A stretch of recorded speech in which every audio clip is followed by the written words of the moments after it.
திருச்சிற்றம்பலம். தென்னாடுடைய சிவனை போற்றி, எந்நாட்டவருக்கும் இறைவா போற்றி. அனைவருக்கும் வணக்கம். நாம இப்ப விருச்சிக ராசிக்கு உண்டான பிப்ரவரி மாத பலன்களை பத்தி பார்க்க போறோம். அதுக்கு முன்னாடி நம்மளுடைய சேனலை சப்ஸ்கிரைப் பண்ணிக்கோங்க. பெல் பட்டன் ஆல் அப்படின்னு சொல்லக்கூடிய பட்டனை கிளிக் பண்ணிக்கோங்க. அப்பதான் நம்ம போடக்கூடிய அனைத்து பதிவுகளுமே உங்களுக்கு உடனுக்குடன் வந்துகிட்டே இருக்கும். பிப்ரவரி மாதத்தை பொறுத்த வரைக்கும் பாத்தீங்கன்னா, விருச்சிக ராசி அன்பர்களுக்கு ராசி அதிபதி உங்களை ஆளக்கூடியது, உங்களுடைய கேரக்டர் எப்படி இருக்கும் அப்படிங்கறது எல்லாமே செவ்வாய் தான் சொல்லுவார். அந்த செவ்வாய் உங்களுடைய ராசிக்கு 8ஆம் வீட்டுல 24ஆம் தேதி வரைக்கும் வக்ரகதியில் இருக்காரு. எப்பவுமே செவ்வாய் வக்ரமா இருந்ததுன்னா முதல்ல விருச்சிக ராசி அப்படிங்கிறது கொஞ்சம் அவசரப்பட்டு செய்யறது, கொஞ்சம் முந்தி செய்யறது, யோசிக்காம செய்யறது. ஏன்னா அந்த வீட்டில் சந்திரன் நீசமாகிறதுனால மனம் சார்ந்த விஷயங்கள் ஏதாவது ஒரு குழப்பத்தை இயற்கையாகவே இந்த ராசிக்காரர்களுக்கு கொடுத்து கொண்டுதான் இருப்பார் அப்படிங்கிறது உண்மை.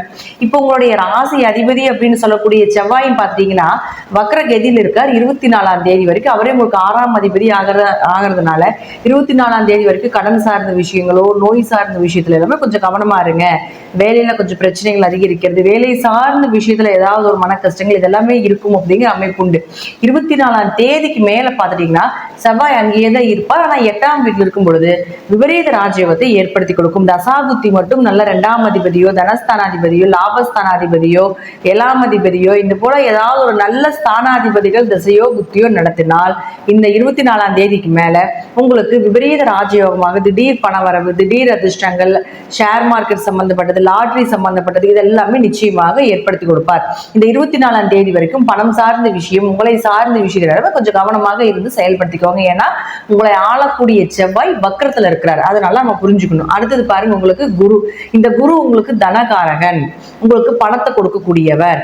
இந்த குரு அப்படின்னு சொல்லக்கூடியவர் பாத்துட்டீங்கன்னா உங்களுக்கு பெயர், புகழ், மதிப்பு, குழந்தைகள், குடும்ப ஒற்றுமை, குலதெய்வம் இது எல்லாமே இந்த குரு தான் கொடுப்பார். 2, 5 கூடையவர். அவர் போய் 7 நின்று உங்களுடைய ராசியை பார்த்துட்டு இருந்தாலும் அவரும் வக்ரத்துல தான் இருந்தார். இப்ப பிப்ரவரி 4ஆம் தேதியோட அவரும் வக்ர நிவர்த்தி பெறுகிறார்.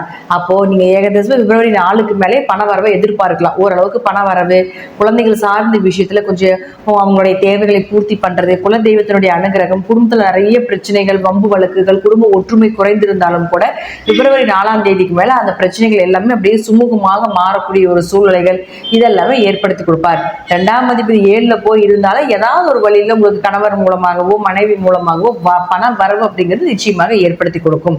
அடுத்தது பாருங்க சுக்கிரன். இந்த சுக்கிரன் அப்படின்னு சொல்லக்கூடிய பாருங்க உங்களுடைய ராசிக்கு 7 மற்றும் 12ஆம் அதிபதி ராசிக்கு 5ஆம் வீட்டுல போய் உச்சமாகிறார். அதுவும் தை அமாவாசையிலிருந்து உச்சமாகிறார். பொதுவா உங்க ஜாதகத்துல இந்த கிரக சேர்க்கை இருக்கான்னு பாத்துக்கோங்க. சுக்கிரன் ராகு சேர்க்கை இருக்கான்னு பாத்துக்கோங்க. 7ஆம் அதிபதி 5ல் போய் உச்சமானால் குழந்தை சார்ந்த விஷயங்கள் சக்சஸ் கிடைக்கும். அதுவும் ராகுவோட சேர்ந்து இருக்கும் பொழுது இந்த காலகட்டங்களில் குழந்தை ஆப்ரேஷன் பண்றது அல்லது குழந்தை ஏதாவது ஒரு மருத்துவ செலவுகள் மூலமாக பிறக்கிற மாதிரி ஒரு சூழ்நிலைகளோ அல்லது குழந்தைக்காக ஏதாவது சர்ஜரி பண்ண வேண்டிய ஒரு சூழ்நிலைகளோ இதெல்லாமே இந்த மாசம் இந்த சுக்கிரன் ராகுவோடு இருக்கும் பொழுது ஏற்படுத்தி கொடுப்பார். ஏன்னா சுக்கிரன் வீட்டில் குருவும் குரு வீட்டில் சுக்கிரன் இருக்கிறது பரிவர்த்தனை யோகம். 5, 7 பரிவர்த்தனையானால் எதிர்பார்த்த திருமண வரன்கள், எதிர்பார்த்த வேலை வாய்ப்புகள், பார்ட்னர் போட்டு தொழில் பண்ணிட்டு இருக்கீங்கன்னா அதுல ஒரு நல்ல சம்பளம், நல்ல உறவு முறைகளை ஏற்படுத்தி கொடுப்பது. இதே போல 5, 7 தொடர்பு ஏற்பட்டா கூட முற்பிறவியில உங்களுக்கு யாரு கணவரா மனைவியா வர்றாங்களோ அவங்க கூட இந்த பிறவியில் உங்களுக்கு அப்படியே கண்டினியூவா வர்றதுக்கு உண்டான வாய்ப்பையும் அதனுடைய தொடர்புகளையும் ஏற்படுத்தி கொடுக்கும் அப்படிங்கிறத முற்றிலும் உண்மை. அப்ப 7, 5 குலதெய்வ அனுகிரகம் முழுமையா கிடைக்கும். குலதெய்வத்தை நம்பி நீங்க என்ன பண்ணீங்கன்னாலும் சக்சஸ் கிடைப்பதற்கு உண்டான வாய்ப்பு உண்டு அப்படிங்கிறதா உண்மை. இப்ப இதுல இன்னொன்னு என்னன்னு பாத்தீங்கன்னா, இவர் உங்களுக்கு 12ஆம் அதிபதியும் ஆகிறதுனால வெளியூர் குழந்தைகளுக்காக வெளியூர் போறீங்க அல்லது வெளி மாநிலத்துக்காக குழந்தை படிக்க வைக்கிறது அல்லது குழந்தைகளுக்காக ஏதாவது வெளிநாடு அனுப்புறதுக்கு உண்டான சூழ்நிலைகள் இதெல்லாமே இந்த மாதம் நடப்பதற்கு உண்டான வாய்ப்பும் உண்டு. ஏன்னா 12ஆம் இடத்து அதிபதி சுக்கிரன், அதே போல ராகு அப்படிங்கிறது வெளிநாட்டு கிரகம். அப்போ 12ஆம் அதிபதி 5ல போய் உச்சமாகி ராகுவோட தொடர்பு ஏற்படும் பொழுது ஒன்னா நீங்களே வெளிநாட்டுக்கு ஏதாவது தொடர்புகள் ஏற்பட்டு போலான் இருக்கீங்க அப்படின்னாலும் அதற்கு உண்டான வாய்ப்பு நிச்சயமாக கிடைக்கும். ரொம்ப நாளா வெளிநாடு வேலைக்காக ட்ரை பண்ணிட்டு இருக்கிறோம், கிடைக்கவே மாட்டேங்குது அப்படின்னு நினைச்சீங்கனாலும் கூட இந்த இந்த சுக்கிரன் ராகு சேர்க்கை தொடர்பு இருக்கும்போது கொஞ்சம் மூவ் பண்ணினீங்கன்னா உங்களுக்கு கிடைப்பதற்குண்டான வாய்ப்புகள் உண்டு. அதுவும் உங்க ஜாதகத்துல வெளிநாடு போவீங்க அப்படிங்கிற ஒரு பிராப்தம் இருந்ததுன்னா இந்த 5ஆம் இடம் சொல்லக்கூடிய பூர்வ புண்ணிய ஸ்தானம் உங்களுக்கு இயங்கும். பூர்வ புண்ணிய ஸ்தானம் அப்படிங்கிற நீங்க முற்பிறவில உங்க தாத்தாவுடைய புண்ணியத்தை கொடுக்கக்கூடிய ஒரு அமைப்பு. நீங்க என்ன வாங்கிட்டு வந்தீங்க அப்படிங்கிறதும் நம்ம 5ஆம் இடத்தை வச்சு நம்ம சொல்லுவோம். அப்போ அதெல்லாமே உங்க ஜாதகத்துல சேரும் பொழுது இந்த சுக்கிரன் ராகு சேர்க்கை அப்படிங்கிறது நிச்சயமா உங்களுக்கு வெளிநாடோ வெளியூரோ மிகப்பெரிய பண வரவு, நீங்க எதிர்பார்த்த வருமானம், நீங்க எதிர்பார்த்த சம்பளத்தோட கிடைப்பதற்குண்டான வாய்ப்புகள் உண்டு. ஏன்னா சுக்கிரன் ராகு மகாலட்சுமி யோகம். சுக்கிரன் ராகு எப்படியும் பணவரவை ஏற்படுத்தி கொடுத்துரும். நீங்க எதிர்பார்த்ததை விட பெரிய பணவரவு அப்படிங்கிறது நிச்சயமாக ஏற்படுத்தி கொடுக்கும். இது பிளஸ். இதுல இன்னொரு மைனஸ் என்னன்னு பாத்துட்டீங்கன்னா, இந்த சுக்கிரன் ராகு உங்க ஜாதகத்தில் இருந்தால், ஆணாக இருந்தால் பெண்களிடமும், பெண்களாக இருந்தால் ஆண்களிடம் கவனமாக இருக்க வேண்டும். உங்க ஜாதகத்துல சுக்கிரன் ராகு புத்தியில் இருந்தாலோ அல்லது ராகு சுக்கிர புத்தியில இருந்தாலோ, சுக்கிரன் ராகு இணைவு இருந்தாலோ, ராகு இருக்கின்ற வீட்டில இருந்து 1, 5, 9 சுக்கிரன் இருந்தாலோ, ராகு சுக்கிரன் சாரத்தில் இருந்தாலோ, சுக்கிரன் ராகு சாரத்தில் இருந்தாலோ, இது எல்லாமே சுக்கிரன் ராகு காம்பினேஷன் அப்படின்னு நம்ம சொல்லுவோம். 7ஆம் இடத்துல இருந்தாலும் கூட இந்த காம்பினேஷன் பொருந்தும். அப்போ இது போல உங்க ஜாதகத்தில் இருக்கு அப்படின்னா கொஞ்சம் கவனமாக இருக்க வேண்டும். தேவையில்லாத ஒரு சின்ன கெட்ட பெயர் ஆணாக இருந்தால் பெண்களிடமும், பெண்ணாக இருந்தால் ஆண்களிடம் ஏற்படுத்தி கொடுத்துரும் அப்படிங்கிறத முற்றிலும் உண்மை. ஏன்னா இந்த சுக்கிரன் அப்படின்னு சொல்லக்கூடியவர் பார்த்துட்டீங்கன்னா நிறைய ஆசைகளை கொடுக்கக்கூடிய ஒரு கிரகம். அப்ப அவரோட ராகு சேரும் பொழுது தேவையில்லாத மனம் சார்ந்த உடல் சார்ந்த ஆசையில தேவையில்லாம பிரச்சனைகளையும் கொஞ்சம் சந்திக்க வேண்டிய சூழ்நிலைகளும் வரும். இந்த ஜாதக அமைப்பு நான் சொல்ல போன இந்த கிரக அமைப்பு நான் சொன்னேன் இல்லைங்களா, அதெல்லாம் உங்க ஜாதகத்துல இருந்தா கன்ஃபார்மா நடக்கிறதுக்கு உண்டான வாய்ப்புகள் உண்டு. இது எப்படி தெரிஞ்சுக்கிறது அப்படின்னா, இந்த சுக்கிரன் ராகு எப்படி மகாலட்சுமி யோகமோ அதே போல இந்த சுக்கிரன் ராகு உச்சகட்டமான பெண் சாபத்தை கொடுக்கக்கூடிய ஒரு ஜாதகம். அப்போ உங்க குடும்பத்துல பாருங்க, பெண்கள் எல்லாமே நீங்க உங்க குடும்பம், உங்க வம்சம், உங்க தலைக்கட்டு, இதுல எல்லாமே நம்ம சொல்லுவோம் இல்லைங்களா, பங்காளி உறவுகள் இதெல்லாம் சொல்லுவீங்க இல்லைங்களா. அதுல பாத்துட்டோம்னா கண்டிப்பாக இந்த சுக்கிரன் ராகு அப்படிங்கிறது பெண்கள் சார்ந்த ஒரு விஷயம் நல்லதாகவே நடக்காது. ஒன்னா சிறு வயதில் விடுவாயிருவாங்க, கணவன் மனைவி விட்டு வாழ வேண்டியதா இருக்கும். அப்படியே இருந்தாலும் திருமண வாழ்க்கையில தேவையில்லாத நிறைய பிரச்சனைகள் இருக்கும். கணவர் வழி தவறி போவாங்க, மனைவி வழி தவறி போவாங்க. அந்த குடும்பத்தில் பிறக்கக்கூடிய பெண்கள் சரியில்லாத ஒரு சூழ்நிலைகள் இருப்பாங்க. கட்டிக்கிட்டு வந்த பெண்களும் நல்லா இருக்க மாட்டாங்க, கட்டிட்டு போன பெண்களும் நல்லா இருக்க மாட்டாங்க. இது பெண்களுக்கு ஏதாவது துரோகம் பண்ணி, உங்களுடைய முன்னோர்கள் ஏதாவது துரோகம் பண்ணி அதன் மூலமாக அந்த பெண் சாபம் விடுறதா பெண் சாபம். இது உங்க குடும்பத்துல இந்த சேர்க்கை இருந்தா நடக்கும் அப்படிங்கிற அமைப்பு உண்டு. அதே போல இந்த காம்பினேஷன் நான் சொன்னது போல சுக்கிரன் ராகு திசைகளோ புத்திகளோ ஏதாவது ஒரு தொடர்புகள் இருந்தால் இந்த மாதம் கொஞ்சம் கவனமா இருங்க. என்னதான் பண வரவு, வெளிநாடு பயணம், வெளியூர் பயணம், குடும்ப ஒற்றுமை, குலதெய்வத்தினுடைய அனுகிரகம் இது எல்லாமே இருந்தாலும் கூட ராசிக்கு 5ல ராகு இருக்கும்பொழுது 5ஆம் இடங்கிறது ஒழுக்கத்தை சொல்லக்கூடிய ஒரு இடம். அப்ப இயற்கையாகவே அந்த ராகு இருக்கும்பொழுது சில ஒழுக்கத்துல கை வச்சுக்கிட்டு தான் இருப்பார் அப்படிங்கிறத காட்டுது. அப்ப அதே இடத்துல சுக்கிரன் உச்சமாகும் பொழுது, அது 7ஆம் அதிபதி உச்சமாகும் பொழுது இது குடும்பத்துல யாரோ ஒருத்தருக்கு கூட நடப்பதற்குண்டான வாய்ப்புகள் உண்டு. கொஞ்சம் கவனமாக இருந்து இளம் வயதில் இருக்கக்கூடிய பெண் குழந்தைகளையும் ஆண் குழந்தைகளையும் கொஞ்சம் கவனமா பார்த்துக்கோங்க. அது அவங்க ஜாதகத்தில் இந்த சேர்க்கை இருந்தால் அப்படிங்கிறத நான் சொல்லிக்கிறேன். அடுத்தது பாருங்க, உங்களுக்கு இந்த புதன் அப்படின்னு சொல்லக்கூடியவர் பாருங்க, உங்களுக்கு ராசிக்கு 8 மற்றும் 11ஆம் அதிபதி. இப்ப இருக்கக்கூடிய வீடுன்னு பாத்துட்டீங்கன்னா 3ஆம் வீட்டுல இருக்கிறார். 11ஆம் தேதிக்கு மேல 4ஆம் வீட்டுக்கு போகிறார். பொதுவா உங்களுக்கு 8ஆம் அதிபதினு சொல்லக்கூடியவர் 3ஆம் வீட்டுல மறையும் பொழுது தேவையில்லாத அவமானங்கள் கொஞ்சம் குறையும். ஆனா என்னன்னு பாத்துட்டீங்கன்னா 8-3 தொடர்பு வந்ததுன்னா சகோதர உறவுகளை கொஞ்சம் சண்டை சச்சரவு பிரச்சனைகள், கொஞ்சம் காரியங்கள் கொஞ்சம் லேட்டா செய்யறது இதெல்லாமே ஏற்படுத்தி கொடுப்பார். அப்ப அவரே 11ஆம் அதிபதியும் ஆகிறதால 11-3 தொடர்பு எல்லாமே நீங்க என்னதான் முயற்சி பண்ணினாலும் பல மடங்கான வெற்றிகளையும் பல மடங்கான லாபத்தையும் அள்ளி கொடுக்கக்கூடிய ஒரு அமைப்பு தான் இந்த 11-3-8 தொடர்பு. ஏதாவது ஒரு வழியில ஷேர் மார்க்கெட் யோகம், யூடியூப் சம்பந்தப்பட்டது, லாட்ரி சம்பந்தப்பட்டது, பிட்காயின் சம்பந்தப்பட்டது, இது எல்லாமே 8-3-11 தொடர்பு வரும்பொழுது நிச்சயமாக நடக்கும். அப்ப 11ஆம் தேதி வரைக்கும் ஏதாவது பணம் சார்ந்த விஷயங்களுக்கு நீங்க மூவ் பண்ணீங்கன்னா நிச்சயமாக நடப்பதற்குண்டான வாய்ப்புகள் உண்டு. அதே போல 11ஆம் தேதிக்கு மேலேயும் பாத்துட்டீங்கன்னா 4ஆம் வீட்டுக்கு போகும்போது கொஞ்சம் ஆரோக்கியத்துல கவனமா இருங்க, தாயினுடைய ஆரோக்கியத்துல கவனமாக இருங்க.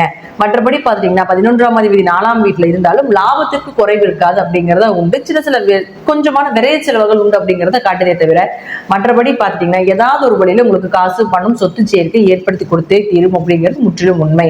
அடுத்தது பாருங்க, உங்களுக்கு சூரியன் சூரியன். இந்த சூரியன் அப்படின்னு சொல்லக்கூடிய உங்களுடைய ராசிக்கு 10ஆம் அதிபதி. இந்த 10ஆம் அதிபதியான சூரியன் இப்ப இருக்கக்கூடிய வீடு 3ல இருக்கார்.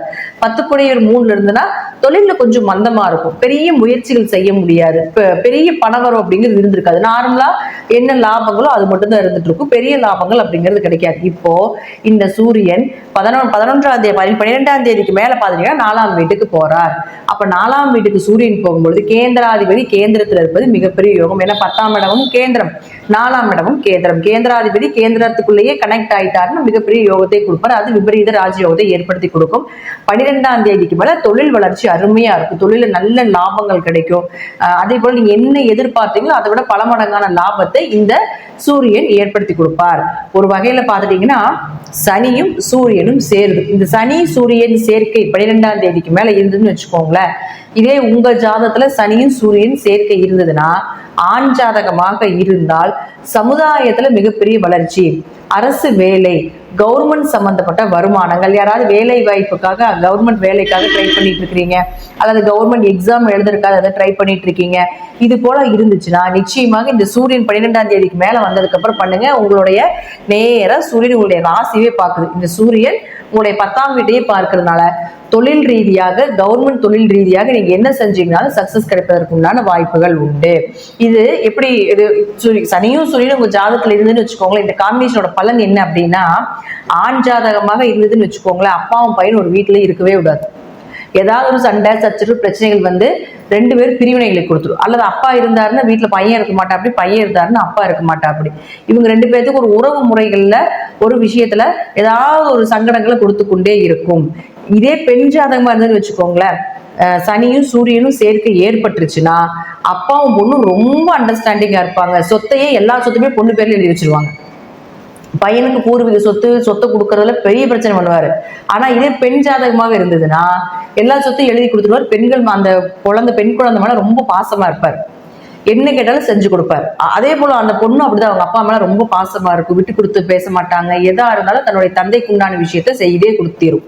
அப்போ இது ஆணுக்கும் பெண்ணுக்கும் எப்பொழுதுமே ஒரு பாஸ்வாலிட்டி அப்படிங்கிறது சனி சூரியன் சேர்க்கையில ஏற்பட்டு கொண்டே இருக்கும் அப்படிங்கிறது உண்மை. ஆனா ஆண் ஜாதகத்துல வீட்டுக்குள்ள நிம்மதி இல்லைனாலும் கூட இந்த சனி சூரியன் சேர்க்கை சமுதாயத்துல வளர்ச்சி, சமுதாயத்துல பெரிய லெவல்ல தன் கையை ஊனி மேல வரக்கூடிய ஒரு அமைப்பு, பெயர் புகழ் கிடைக்கிறது, இதெல்லாமே ஏற்படுத்தி கொடுத்துரும் அப்படிங்கிற அமைப்பு உண்டு. உங்க ஜாதகத்துல அரசு வேலை கிடைக்கும் அப்படின்னு நினைச்சிட்டு இருந்தீங்கன்னா, உங்க ஜாதகத்துல அந்த வேலை கிடைப்பதற்கு உண்டான வாய்ப்பு இருக்கு அப்படின்னா இந்த சனி சூரியன் சேரும் பொழுது, ஏன்னா 3 கிரகம் வந்து அரசாங்க கிரகம், ரொம்ப முக்கியம் கவர்மெண்ட் வேலைக்கு. ஒண்ணு சூரியன், சனி, செவ்வாய். சூரியனுக்கும் சனிக்கும் திரிகோணத்துல செவ்வாய் இருக்கிறதும் சனி சூரியன் சேர்க்கை, சனி சூரியன் செவ்வாய் சேர்க்கை அப்படிங்கிறது அமைப்பு உண்டு திரிகோணத்துல இருந்தாலும்.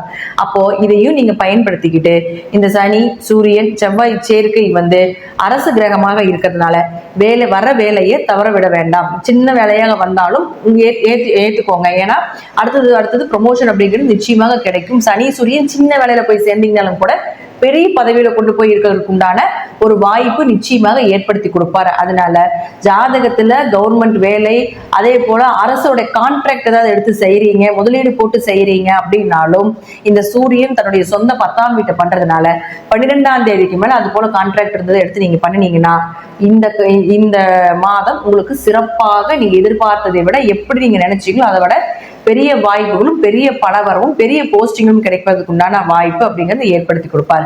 விருச்சிக ராசியை பொறுத்த வரைக்கும் பிப்ரவரி மாதம் 4ஆம் தேதிக்கு மேலேயே பணம் சார்ந்த விஷயங்கள் வர்றதுக்கு ஆரம்பிக்கும். அதே போல பாத்துட்டீங்கன்னா உங்களுக்கு இந்த 12ஆம் தேதிக்கு மேல கவர்மெண்ட் சம்பந்தப்பட்ட தொழில் ரீதியாக வேலை ரீதியாக நீங்க மூவ் பண்ணலாம். அடுத்தது பாத்துட்டீங்கன்னா 24ஆம் தேதிக்கு மேல நீங்க செய்யக்கூடிய அனைத்தும் சக்சஸ் ஆகிறதுக்கு உண்டான வாய்ப்பு அப்படிங்கிறது இந்த விருச்சிக ராசிக்கு மிக அற்புதமாக இருக்கு. ஏன்னா குரு வீட்டில் சுக்கிரனும் சுக்கிரனுடைய வீட்டில் குருவும் இருக்கிறது உங்களுக்கு விபரீத ராஜயோகத்தை, அது நல்ல இடத்துல இருக்கிறது. எல்லாத்துக்குமே இந்த சேர்க்கை உண்டு. உங்களுக்கு விருச்சிக ராசிக்கு குறிப்பா நல்ல இடத்துல இருக்கிறதுனால விபரீத ராஜயோகத்தை நிச்சயமாக ஏற்படுத்தி கொடுக்கும். இருப்பினும் சுக்கிரன் ராகு சேர்க்கை இருக்கான்னு பாத்துக்கோங்க. அதுல மட்டும் கொஞ்சம் ஏதாவது தேவையில்லாத குடும்ப ரீதியாக ஏதாவது ஒரு பிரச்சனைகளையோ ஒரு எதிர்ப்பாளர்களுடைய ஒரு சில அவமானங்களையோ கொடுக்கறதுக்கு உண்டான வாய்ப்புகள் உண்டு. மற்றபடி பண வரவுக்கும் வளர்ச்சிக்கும் தடையில்லாத மாதமாக இந்த பிப்ரவரி மாதம் இருக்கும் அப்படிங்கிறதுலே மாற்றமே கிடையாது. நன்றி. மீண்டும் ஒரு நல்ல பதிவில் சந்திக்கலாம். திருச்சிற்றம்பலம், தில்லையம்பலம், ஸ்ரீ நரசிம்மர் திருடிகளே சரணம்.